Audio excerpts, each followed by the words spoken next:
Assalamualaikum warahmatullahi wabarakatuh.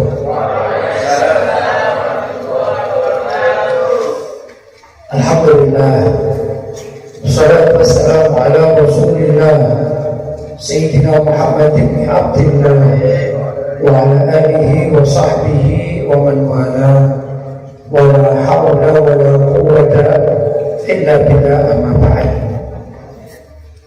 Hadratul karamin, ma'asyiral ulama al-fudala, ma'asyiral asatidzah al-kurama, wa bil khusus Sayyidina Walid Al-Kiai Al-Hajj Muhammad Basri Al-Alamin, matta'anallahu bituli hayati syarifah, amin ya rabbal alamin. Akhi Al-Ustaz Faiz Basri wa waladana Udin Nuh, kami al-asatidzah Al-Kurama, bapak-bapak, ibu-ibu, hadirin hadirat, beserta seluruh para santri yang dirahmati oleh Allah. Alhamdulillah, sampai hari ini kita masih diberi kesehatan oleh Allah SWT, sehingga kita bisa hadir dalam pertemuan rutin pembacaan Al-Quran serta salawat kepada Nabi Muhammad SAW. Mudah-mudahan di tempat majlis yang sangat kita muliakan, majlis Al-Quran wal Maulid, kita mendapatkan keberkahan dari Allah SWT dan juga mendapatkan syafaat dari Nabi Muhammad SAW. Para hadirin dan hadirat, sebagaimana biasanya dalam acara yang sangat mulia ini, saya akan membacakan beberapa cuplikan dari kitab karya Hadratul Syekh Haji Hasyim Asy'ari, yaitu Risalah Ahli Sunnah wal Jamaah. Saat ini sudah pada halaman 10 dalam kitab tersebut, yang mana dalam kitab ini beliau, atau dalam bab ini beliau memberitahukan tentang keistiqomahan para ulama dari Indonesia, dalam bahasa beliau Aktor Jawa, yaitu dari segala penjuru Jawa. Jawa sini adalah Indonesia, maka lebih luas lagi wilayah-wilayah Nusantara. Saya bacakan bahwa apa yang dulu sudah saya pernah terangkan terkait dengan pemahaman Kiai Hasyim Asy'ari terkait masalah aliran-aliran yang sudah kita bahas di majelis ini, adalah aliran yang dibawa oleh Syekh Muhammad bin Abdul Wahab dengan segala macam variannya. Untuk malam hari ini, Kiai Hasyim Asy'ari membahas di dalam kitabnya, akan saya baca, yaitu terkait dengan satu aliran yang diberi nama Rafidhah. Rafidhah atau juga sinonim dari kata-kata Syiah. Syiah atau aliran Syiah, yang mana kalau kita melihat sejarah, bahwasanya dulu Syiah itu asal mulanya dibawa oleh salah seorang pembesar Yahudi yang bernama Abdullah bin Sabah. Itu di zaman tatkala terjadi perselisihan atas wafatnya Sayyidina Utsman radhiyallahu taala anhu. Kemudian muncullah beberapa pemahaman-pemahaman terkait dengan apa yang seharusnya dilakukan oleh umat Islam atas terbunuhnya Sayyidina Utsman bin Affan. Sebagian sahabat mengatakan itu pembunuh Sayyidina Utsman harus segera ditangkap. Bagian yang kedua atau kelompok kedua mengatakan bagaimana kita bisa menangkap kalau belum ditunjuk pengganti Sayyidina Utsman. Jadi ada sedikit gonjang-ganjing lah barangkali kalau bahasa sekarang ya. Nah, di saat-saat demikian itu muncul juga beberapa skenario-skenario khususnya dari orang-orang yang ingin menghancurkan Islam, antara lain adalah orang Yahudi yang pernah diusir oleh Nabi Muhammad SAW dari kota Madinah. Ada di kota Madinah itu saat tersebut ada namanya Yahudi Bani Nadir, ada Yahudi Bani Qainuqa, ya, dan lain sebagainya. Ini di zaman Nabi itu diusir juga. Yang paling keras menghadapi Yahudi ini adalah Sayyidina Ali bin Abi Thalib. Tatkala Sayyidina Ali sudah didapuk jadi pemimpin, maka dipertahankan pengusiran orang-orang Yahudi agar tidak masuk, tidak kembali lagi ke tanah Madinah. Sampai sekarang alhamdulillah di kota Madinah itu nggak ada orang Yahudi. Maka bisa dikatakan nggak boleh orang Yahudi dan non Muslim lainnya, orang kafir lainnya untuk masuk Makkah dan Madinah. Baik, ada seorang yang bernama Abdullah bin Sabah. Dia ini adalah tokoh Yahudi yang pura-pura masuk Islam. Pura-pura masuk Islam. Maka dia dengan kepura-puraan masuk Islam itu mempengaruhi banyak kalangan orang-orang yang baru masuk Islam untuk terpengaruh. Diajak memusuhi Islam dari dalam atau merusak Islam dari dalam. Karena bagaimanapun juga menurut pengalaman itu umat Islam di zaman Nabi, baik di zaman Sayyidina Abu Bakar, Sayyidina Umar, Sayyidina Utsman, itu kalau diajak perang fisik melawan orang-orang kafir, ini susah dikalahkan umat Islam. Ya sampai detik ini umat Islam itu kalau diajak perang dengan orang kafir itu tidak mudah dikalahkan. Coba kita bayangkan sedikit saja di Israel atau di Palestina. Itu berapa banyak umat Islam yang dibantai, sudah meninggal dunia syahid, ya, dari tahun ke tahun. Tapi apa yang terjadi? Umat Islam masih ada di sana, tidak bisa habis. Apa gugur satu tumbuh seribu. Bahkan sekarang anak kecil-kecil pun dari kalangan anak-anak umat Islam melawan kepada orang-orang Israel. Itulah kehebatan umat Islam. Tapi umat Islam itu kalau yang mengacak-ngacak itu dari dalam Islam sendiri atas nama Islam itu banyak yang terpengaruh. Baik, saya lanjutkan. Abdullah bin Sabah pura-pura masuk Islam, kemudian mengajak orang-orang yang baru masuk Islam yang akidahnya belum kuat, akhirnya mengelompoklah menjadi satu kelompok yang lebih dikenal dengan nama Rafidhah, yaitu yang tertolak, atau juga lebih masyhur dikenal sebagai kelompok Syiah. Gimana caranya? Cara Abdullah bin Sabah untuk merayu orang-orang itu begini. Dan kita umat Islam diwajibkan cinta kepada Nabi Muhammad SAW, itu sudah pasti. Yang kedua, kita ini diwajibkan cinta kepada ahlu baitin Nabi, keluarga Nabi, ya, anak cucu Nabi, kan begitu. Ini kewajiban bagi umat Islam. Loh, ini oleh Abdullah bin Sabah dijadikan pintu untuk mengacak-ngacak umat Islam. Bagaimana?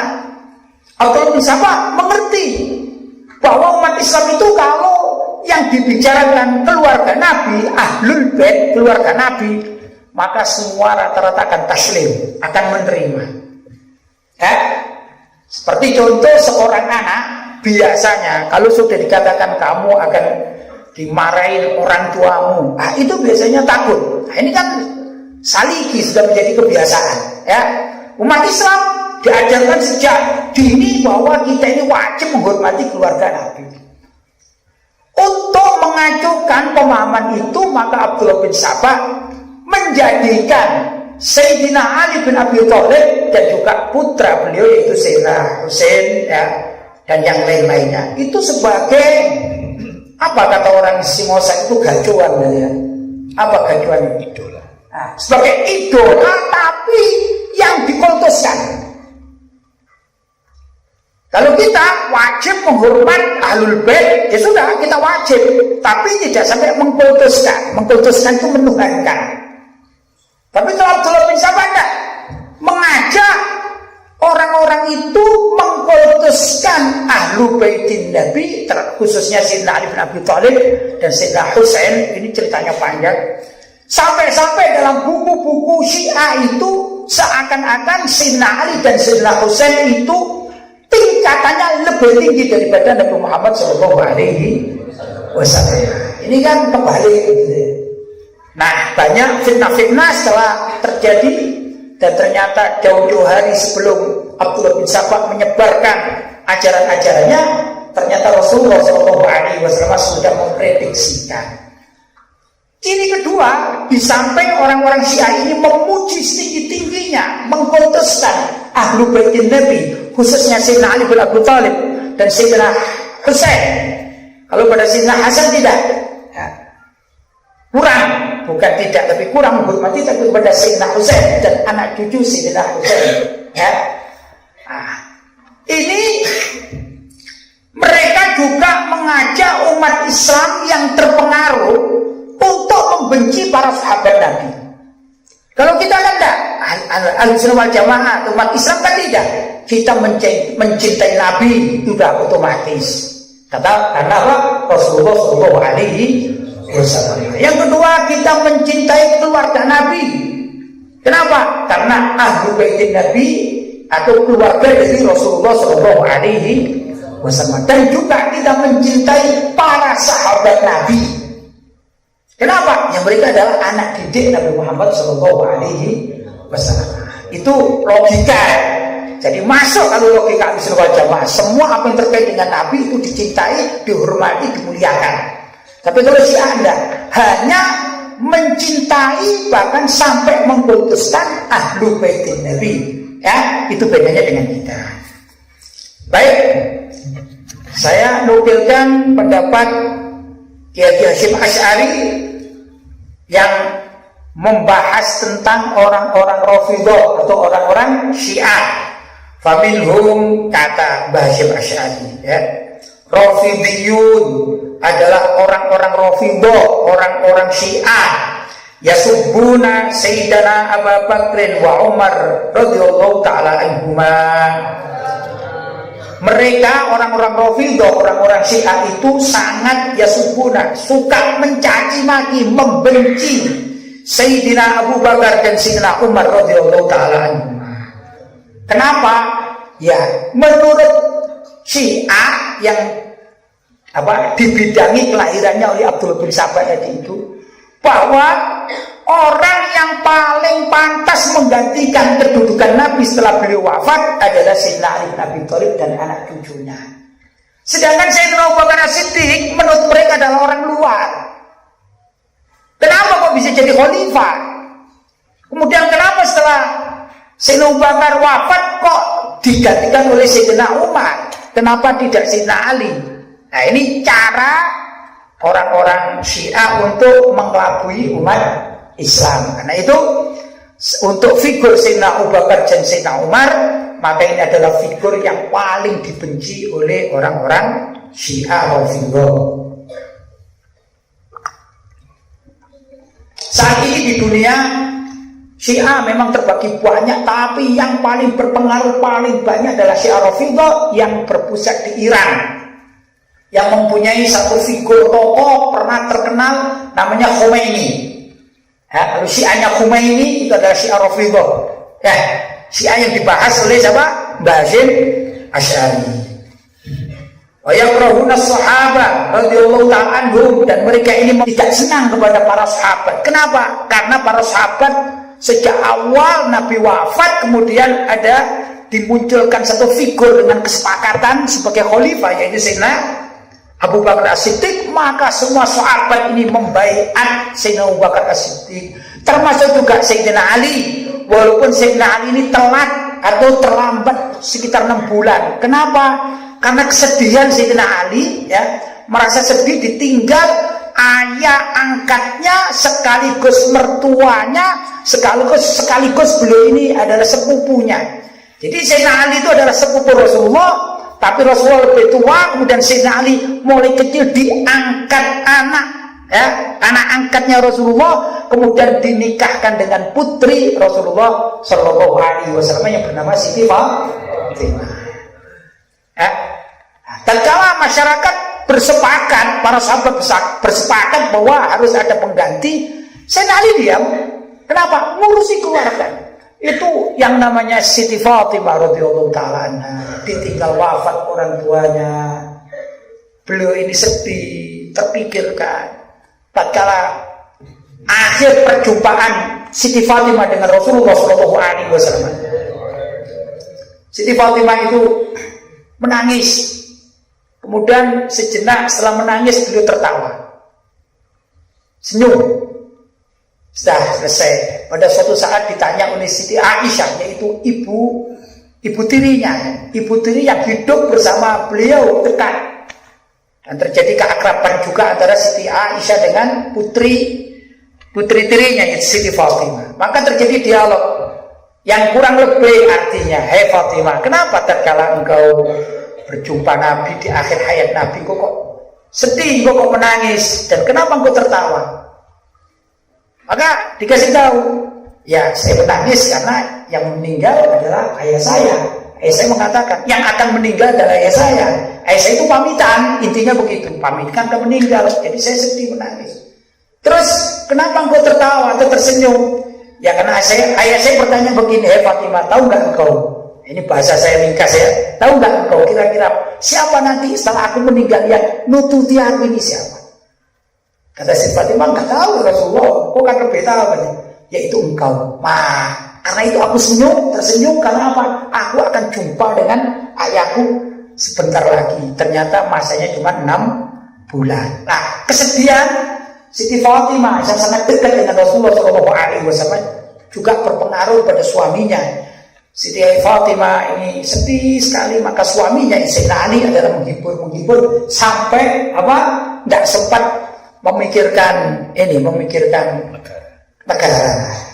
Mungkin di antara kita ada suatu, ini pesantren, contoh ya, ini kita pesantren atau yayasan pendidikan Al-Quran ini kan sedang membangun gitu ya. Ada kalanya di antara kita ini yang semula aktif, tiba-tiba ada suatu kasus menimpa kita, entah salah satu keluarga kita meninggal dunia atau kita sedih. Akhirnya urusan pembangunan tidak ikut-ikut dulu lah, biar kawan-kawan yang lain saja. Bukan dijadikan ada apa ini kok jadi nggak ikut ini. Wah, ini berarti menolak pembayatan Sayyidina Abu Bakar. Dan begitu orang sedang sedih. Itulah yang diyakini oleh ulama-ulama Ahlussunnah wal Jamaah. Setelah 6 bulan berikutnya Sayyidina Ali bin Abi Thalib berbaiat kepada Sayyidina Abu Bakar As-Siddiq. Berarti apa? Berarti diterima secara mutlak. Kemudian berjalanlah 4 tahun Sayyidina Abu Bakar wafat. Maka sepakat umat Islam zaman itu mengangkat Sayyidina Umar sebagai pengganti, dan Sayyidina Ali juga mendukung atas keterpilihan Sayyidina Umar bin Khattab radhiyallahu taala sebagai khalifah kedua. Ini yang diingkari oleh orang Syiah. Karena itu orang Syiah ini sangat benci pada Sayyidina Abu Bakar dan Sayyidina Umar. Kemudian para sahabat yang membaiat semuanya ini juga dibenci oleh mereka, dicaci maki. Nah, anehnya kejadian kelompok Syiah ini sudah diprediksikan oleh Nabi Muhammad SAW dengan mukjizat beliau, sehingga beliau menerangkan ya dalam beberapa hadisnya. Tapi sebelumnya akan saya lanjutkan pembacaan kitab Hadrat Syekh Kiai Hasyim Asy'ari yang beliau mengatakan, wa yakrahuna sahabat radhiyallahu ta'ala anhum, orang-orang Syiah itu membenci para sahabat radhiyallahu ta'ala anhum, wa yubalighuna hawa sayyidina Ali wa ahli baitihi ridwanullah alaihim ajma'in, dan orang-orang Syiah itu menyangat-nyangatkan untuk mencintai Sayyidina Ali dan keluarganya, maksudnya sampai mengkultuskan. Saya punya buku namanya Kecuali Ali, itu singkatan dari atau terjemah dari Illa Ali. ceritanya panjang, tapi di situ orang Syiah menerjemahkan satu ayat, kullu syai'in halikun illa wajha, yang kalau menurut ulama Ahlussunnah wal Jamaah artinya segala sesuatu itu kelak ya di hari kiamat pasti akan rusak illa wajha. Kalau menurut Imam Bukhari ini tafsirannya, takwilannya illa wajha adalah illa mulkah, kecuali kekuasaan Allah. Tapi menurut ulama yang lain mengatakan illa wajha artinya illa dzatah, kecuali zat Allah. Ini pemahaman siapa? Ulama Ahlussunnah wal Jamaah. Tapi dalam buku ini dipelintir kullu syai'in halikun illa ali. Segala sesuatu itu pasti akan rusak kecuali Ali. Nah, kalimat kecuali Ali ini dijadikan satu buku, namanya kecuali Ali. Jadi dunia semuanya akan rusak kecuali Ali bin Abi Thalib. Berarti apa? Ali bin Abi Thalib, Sayyidina Ali ini menurut Syiah setara dengan Allah Subhanahu wa taala. Na'udzubillah min dzalik. Itu. Berkata qala Sayyid Muhammad fi Syarhil Qamus, kata Mbah Hasyim Asy'ari, berkatalah atau menukillah beliau dari perkataan Sayyid Muhammad di dalam kitab Syarh Al-Qamus, wa ba'duhum yartaqi ilal kufri wa zandaqah hadanallahu wal muslimin minha. Sebagian dari orang-orang Syiah Rafidhah itu sampai mencapai derajat kekufuran, wa zandaqah dan ateis ya, dan ateis. Jadi menurut Mbah Hasyim Asy'ari, orang Syiah itu sudah ada yang kufur, bahkan ateis itu enggak percaya adanya Tuhan. Menurut Mbah Hasyim Asy'ari menukil dari pendapatnya Sayyid Muhammad di Syarhil Qamus ya. Wa qala al-Qadhi, dan berkata Al-Imam Al-Qadhi Iyad Al-Yahsubi, ini seorang ulama dari mazhab Maliki, fi Syifa, dalam kitab Asy-Syifa, an Abdullah bin Mughaffal radhiyallahu taala anhu, qala Rasulullah sallallahu alaihi wasallam, Allah fi ashabi la tattakhiduhum quratan ba'di, faman ahabbahum fa bihubbi uhibbuhum, waman abghadahum fa bibughdi ubghiduhum, waman adzahum faqad adzani, waman adzani faqad adzallah, waman adzallah yushiku an yakhudah. Artinya begini, Nabi, sebagaimana tadi saya sampaikan, Nabi itu sudah mengatakan jauh-jauh hari, hati-hati kalian terhadap sahabat-sahabatku, kata Nabi. Waspadalah kalian terhadap sahabat-sahabatku, kata Nabi. Jangan jadikan mereka itu sasaran caci maki setelah aku wafat. Orang Syiah kan sukanya mencaci maki Sayyidina Abu Bakar, Sayyidina Umar, ya, Sayyidina Utsman, dan juga para sahabat lainnya. Tapi Nabi berpesan, jauh-jauh hari berpesan. Ini prediksi Nabi tentu dengan mukjizat beliau. Oh, di akhir zaman itu pasti banyak orang mencaci sahabat-sahabatku. Karena itu hati-hatilah. Allah. Itu dalam bahasa Arab itu sumpah yang kuat ya. Allah. Hati-hatilah. Terhadap fi ashabi, terhadap para sahabatku. Jangan jadikan mereka caci maki setelah aku tidak ada. Maka faman habbahum, siapa orang yang mencintai sahabat-sahabatku, fabihubbi, maka dengan kecintaanku, uhibbuhum, aku mencintai orang-orang yang mencintai para sahabat Nabi. Jadi kalau kita mencintai para sahabat Nabi, berarti Nabi mencintai kita dengan mahabbahnya Nabi. Bapak Nabi, sebaliknya, kalau orang itu membenci para sahabat Nabi, fabihubbi, maka dengan kemurkaanku, dengan kemarahanku, oh begitu, aku membencinya. Jadi kalau ada orang yang membenci para sahabat Nabi, itu Nabi benci kepadanya. Na'udzubillah min dzalik. Faman adzahum faqad adzani, siapa orang yang mencaci maki, mengganggu, melecehkan, merendahkan mereka para sahabat, kata Nabi, sungguh orang-orang itu telah melecehkanku, katanya. Kalau kita membicarakan kejelekan para sahabat misalnya dengan berbagai macam versi menurut pembicaraan itu sama dengan menyakiti hati Nabi Muhammad sallallahu alaihi wasallam. Kenapa? Karena semua para sahabat Nabi, walaupun di antara mereka itu ada yang melakukan maksiat, itu diampuni semua oleh Allah Subhanahu wa taala. Sedangkan kita kan enggak. Kita maksiat kita ini bermacam-macam, berversi segala macam, belum tentu kita diampuni oleh Allah Subhanahu wa taala.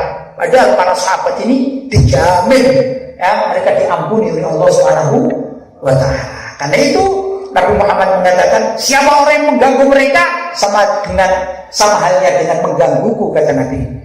Faman adani faqad adallah. Siapa orang yang menggangguku, kata Nabi, sungguh dia telah menyakiti Allah, telah mengganggu Allah. Faman adallah yusiku ayyahuda. Siapa orang yang berani mengganggu Allah, yusiku ayyahuda, dekat dengan siksa. Orang yang sudah berani mengganggu Allah, ya, ini pasti akan disiksa oleh Allah SWT. Di sini maksudnya menentang ya. Kalau orang bermaksiat, ya itu mengganggu Allah. Tapi orang bermaksiat tanpa tujuan menentang Allah. Ada orang bermaksiat, kemudian dia bertobat. Kemudian kapan lagi bermaksiat lagi, kemudian dia bertobat. Ya nah, sebagaimana kita lah biasanya ya. Kita itu kan sering begitu ya.